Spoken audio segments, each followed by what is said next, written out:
Yo, did you cancel my Xbox Live? It's not working. Did you cancel it? No, it was working fine yesterday. I haven't touched it. All right. I stopped on a Wednesday, 6:52 in the morning. I was folding Trey's laundry, his third load that week, when he walked past the bedroom door without looking up and said, "Yo, did you cancel my Xbox Live? It's not working. Not good morning. Not thank you.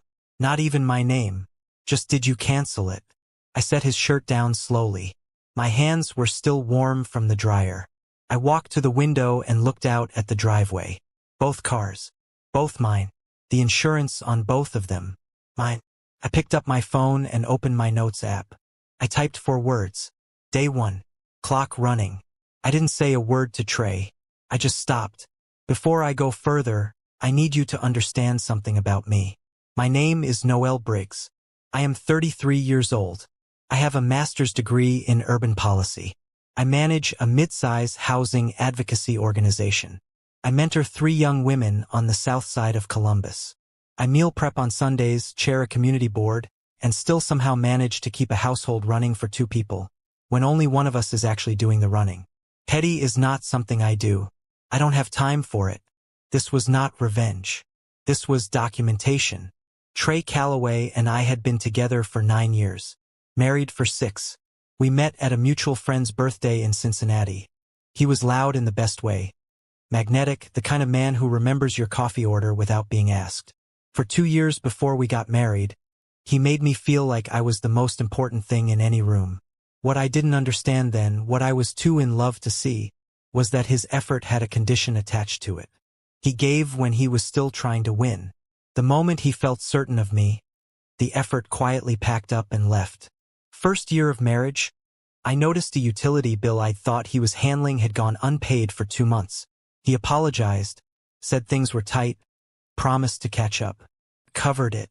By year 2, covering it wasn't even a conversation. By year 4, I had a household budget spreadsheet I updated every month that Trey had never once opened. My mother Paulette saw it before I did. She came to visit us the Thanksgiving of year 3 and pulled me into the kitchen while Trey sat on the couch watching football. "Baby," she said, keeping her voice low, "you've been in here for an hour and a half. Does he ever cook?" I told her I liked cooking. She looked at me with something I couldn't fully read at the time. Love and something heavier underneath it. "Noel," she said, "liking something and being the only one who does it are 2 different things."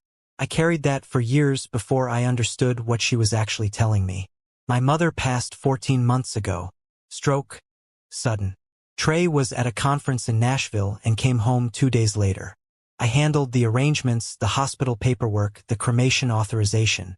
I paid for all of it, and I still added his name to the sympathy card I sent to her church. So when I typed those 4 words on that Wednesday morning, it wasn't impulsive. It was the end of a very long calculation. The rules were simple. My half of the mortgage, my name is the only one on it, which I'll come back to, stayed. My own groceries when I was eating alone. My own gas. My own life. Everything else stopped. Trey's streaming accounts. His gym membership I'd been auto-paying since 2022. His phone plan. The household groceries I'd been buying without question for 6 years. The random subscriptions I'd absorbed into my budget because he never thought to ask whether they cost anything. All of it. Gone quiet. I called my best friend Priya that afternoon from my car. Priya has known me since we were 19. She is the only person I will say the completely unedited truth to. She listened to the whole thing without stopping me. "So you just stopped everything," she said. "Everything that was mine to stop," I said. "I want to see who he is when I'm not holding the floor up." She was quiet for a second. "What are you expecting to find, Noel?" I stared at the steering wheel. "The truth," I said, "about who I actually married." Day 3 told me something I couldn't unhear. I came home from work on a Friday with a headache I'd been ignoring since noon. Trey was already there. He was at the kitchen table, laptop open, jaw tight. I dropped my bag and opened the fridge. I'd intentionally left it understocked. That was part of the observation. I started heating up rice from the night before. Then he said it. The Hulu account got flagged. "Did you update the billing info?" I kept my back to him. "No, Noel. His voice had something in it. Not quite anger. Something more specific. Inconvenience. Did you forget, or can you just go in real quick? The show we watched drops tonight. I turned around. He wasn't looking at me. He was looking at the laptop. The show we watch. Like this was a shared problem. Like his name wasn't also attached to a functioning bank account. Like, can you just go in real quick was a sentence that made any kind of sense. I said, I think your card is fine, Trey. And I walked to the bedroom. Behind me I heard him exhale hard. Not quite a curse, but close. That sound told me more than 6 years had. By day 7, the shape of our marriage was becoming visible in a way it never had before. The strange what you see when you stop smoothing everything over.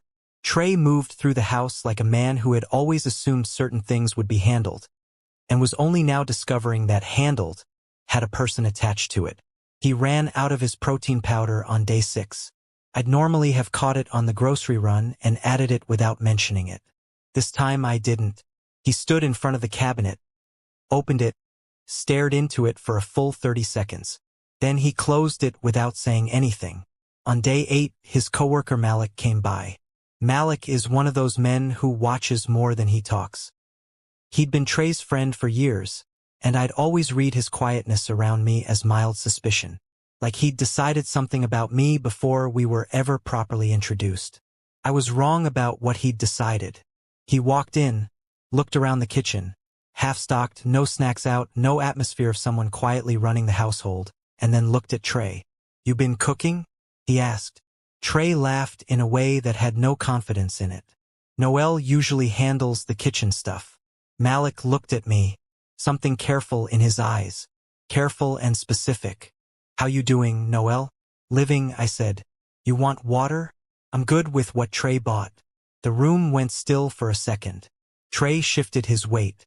Malik left about 20 minutes later, and on his way out he passed me in the hallway. He said, quiet enough that only I could hear, you deserve a full partner. I didn't know what he knew. I didn't ask. But I filed it away. That night, Trey was quieter than usual. Subdued in a way I'd never seen. I watched him from across the room and thought about what Priya had asked me on day 1. What are you expecting to find? I was finding more than I'd budgeted for. Day 11. I was working from home. Trey thought I was on a call in the back office with the door closed. I wasn't. I was sitting at my desk in silence, reading a report, headphones around my neck. I heard him in the kitchen. His voice dropped in that way voices do when a conversation becomes private. And then I heard a name I had never heard him use before. Jordan, I told you this isn't a good time. I stopped moving. Things have been off here. She's been different lately. No, I can't. Not tonight. I said no. My chest did something I don't have clean words for. Not racing. More like a controlled demolition. Like something very large coming down in perfect, inevitable sequence. He laughed then. Low and easy. You're wild, he said. Stop. That laugh. I knew that laugh. I used to be the person who got that laugh. I sat at my desk for 50 minutes after he hung up. I didn't move. I didn't cry. I just processed. Jordan. I opened my notes. Day 11. There is a Jordan. The experiment does not stop. It expands. I called Priya. I'm getting in my car, she said. Don't, I told her. Not yet. I have to think before I feel. She came anyway. The next morning, with an overnight bag and a grocery haul she'd bought entirely herself.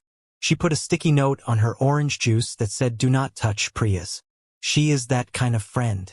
We sat on the back porch while Trey was at the gym, on his own card, which I noted, and I told her everything. The Jordan call. The finances. Day 3. My mother's words. All of it. Priya listened without interrupting, which is how I knew she was worried. Then she set down her cup. Noel, I need to tell you something and I need you to hear it before you react. I looked at her. Back in March. Keisha, you know her. She used to work at Trey's company before she transferred. She mentioned something to me. Said there was a woman in his department he was close with. More than close, the way she said it. Priya held my gaze. I didn't tell you because I didn't have proof and I didn't want to wreck your marriage on secondhand office gossip. I kept waiting for it to be nothing. March. That was 4 months ago. I stood up. Not out of anger at Priya. I understood why she'd waited. But I needed to be standing for what I was feeling. Because here is what hit me in that moment. For 4 months, while I was paying the mortgage alone and building grant reports and buying birthday cards for his mother and grieving mine by myself, there was a Jordan. What are you going to do? Priya asked. I looked out at the driveway, at both cars, at the house. Finish the 30 days, I said. I need the whole picture before I move. She nodded slowly. And then, I thought about what my mother told me once, standing in my childhood kitchen, looking at me the way only she could. Then I start over in something I actually own. Day 14. The halfway point. Trey had figured out something was different. He hadn't figured out what, but the pattern had shifted enough that he was starting to circle the edges of it. He cooked dinner that night. Pasta. Overcooked. I ate it without comment. You've been somewhere else lately, he said. Work has been heavy, I said. Noel. He set his fork down. Is something wrong with us? I looked at him across the table.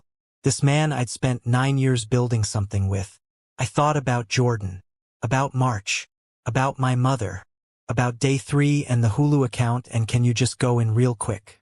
I said, if something were wrong with me, if I was struggling, what would you notice? What would change for you? He frowned. What kind of question is that? Just answer it. He thought about it. Actually thought. I'd notice. I'd ask you. I nodded. Took a bite of pasta. Okay, I said. That's it? That's it. The truth was I believed him. He would notice. He would ask. And then he would wait for me to solve it. That had always been the pattern. Trey Calloway was a man who identified problems and then waited for Noel to resolve them. I'd just never seen it that clearly before. I typed 2 words into my notes under the table. Day 14. Clarity. Day 17. I want to be honest about what I did because this story doesn't work if I'm not. I took the name Jordan, the company Trey worked for, and the pieces I had, and I gave them to my colleague Dre, who I trust completely and who has a particular talent for finding information discreetly.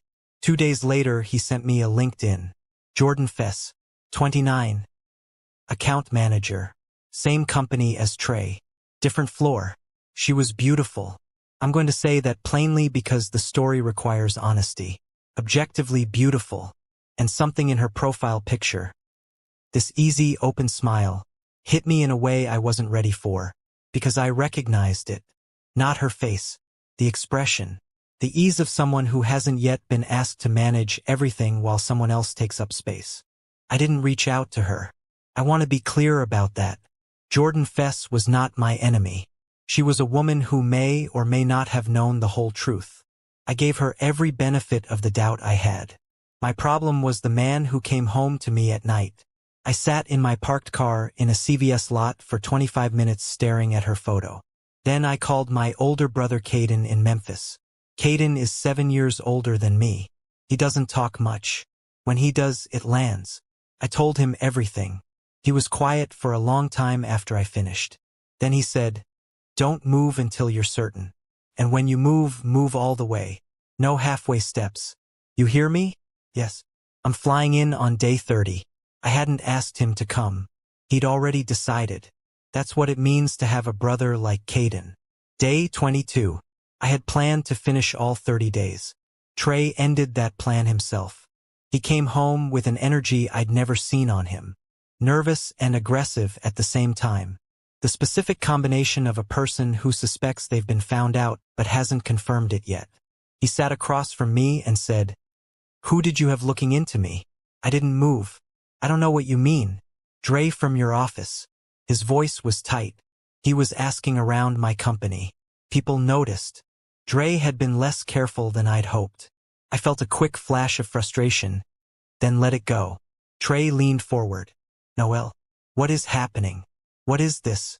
I set down the book I'd been holding. I said, "Who is Jordan?" The silence that followed was the loudest thing I'd experienced in 9 years of marriage. His face ran through 5 expressions in 4 seconds. I watched denial form behind his eyes. I watched him calculate whether it had any chance of working. Then I watched it collapse. "It's not what..." "Don't," I said. "Just that word." He stopped. I have been carrying this household for 9 years, Trey. Every bill, every payment, every card, every subscription, every car, every expense that showed up, I handled it. While my voice stayed level. I was proud of that. While you were building something with someone else. Noel, let me explain. I know you can explain. I'm sure you're very good at it. I stood up. But I don't need the explanation. I already know everything I need to know. I walked to the bedroom and locked the door. What Trey didn't know, what I hadn't told anyone except Caden, was what I'd been doing in the background of the entire 30 days. 3 weeks before day 1, I'd had coffee with a woman named Sloan Merritt. Sloan is a family law attorney. She also went through our nonprofit's homebuyer counseling program 3 years ago, which means she has no professional obligation to me. She gives me her time because she chooses to. We talked for almost 2 hours. I walked her through 9 years of financial history, receipts I'd kept, spreadsheets going back to year 1, bank records, the mortgage, solely in my name because Trey's credit had a problem we were going to fix that never got fixed. Sloan listened to everything. Then she said, "You've been the documented primary financial contributor for the entire marriage. You have the paper trail." She paused. "You're not starting from nothing, Noel. You're starting from a position that most people in your situation never have." That conversation happened before day 1, before Jordan, before day 3. I had already known, somewhere underneath all the hope, that I might need a way out. I just spent 9 years praying I wouldn't. On the morning of day 23, I texted Sloan 2 words, "Move forward." She replied in under a minute. Already prepared. That afternoon I opened a new account at a bank Trey had never heard me mention. I redirected my direct deposit. I called the mortgage servicer, the mortgage I had been paying alone for 5 years, and began a formal sole ownership inquiry. Trey came home that evening to a woman who was cooking dinner and asking about his day. He didn't understand that the calm he saw was not peace. The calm was precision. Day 30. Caden walked through the front door at 10:45 in the morning. He looks like our father. Broad, quiet, the kind of man whose stillness reads as authority without him trying. Trey had always been slightly uneasy around him, and standing there watching them greet each other, I finally understood why. Caden has never once been fooled by performance. He hugged me, held it for a second, then pulled back and looked at my face. "You look like yourself," he said. I hadn't known how badly I needed someone to say that. The 3 of us sat in the living room. I spoke first. "Trey." I looked at him steadily. "For 30 days, I stopped managing things that were yours to manage. I watched what happened when I did. I let that sit for a second. You noticed the streaming accounts before you noticed me." His jaw moved. "I found Jordan," I continued. "I know the timeline. I know enough." I paused. "I've been working with an attorney. The mortgage, the accounts, the 9 years of financial records, it's all been reviewed. We're moving forward." Caden sat completely still beside me. Not performing support. Just present. Solid. Trey looked between the 2 of us. Something went through his face I hadn't seen before. Not anger, not denial. Something more like a structure giving way. A man realizing the foundation he thought was there had been load-bearing on one side for a very long time. "So that's it," he said. "That's it," I said. Not in anger. In clarity. He sat there for a long time. I watched him cycle through all of it. The guilt, the exposure, the wounded pride, before something finally settled into what looked, for the first time, like shame. Real shame. Not performed. He left that evening with 2 bags. I sat on the back porch with Caden until the sky went dark, and for the first time in weeks I breathed all the way down. "Proud of you," he said. "I'm proud of me too," I said quietly, and I meant every syllable. It has been 87 days since day 30. The divorce is moving. Sloan is steady and sharp and worth every conversation. The financial records I kept, the ones Trey used to tease me about, calling me obsessive for saving receipts and logging everything, turned out to be the architecture of my own exit. The house is mine. The history is clear. Priya and I talk every day. She said sorry 100 times for not telling me sooner, and I forgave her 100 times. Because real friendship is not flawless. It is honest, eventually. That's enough. Malik reached out after Trey moved out. He said, I saw it for years. I kept hoping he'd figure himself out. I'm sorry he didn't. I thanked him and I meant it. I don't know what happened with Jordan. I don't need to. What I know is this. The 30 days didn't break my marriage. They revealed it. There is a difference between something breaking and something being seen clearly for the first time. A broken thing fails. A revealed thing was always exactly what it was. You just finally had the courage to look at it in full light. My mother told me once, standing in her kitchen with flour on her hands, not looking at me but meaning every word, Noelle, you are too much woman to keep shrinking yourself for a man who refuses to grow. Mama, I hear you now. I am not bitter.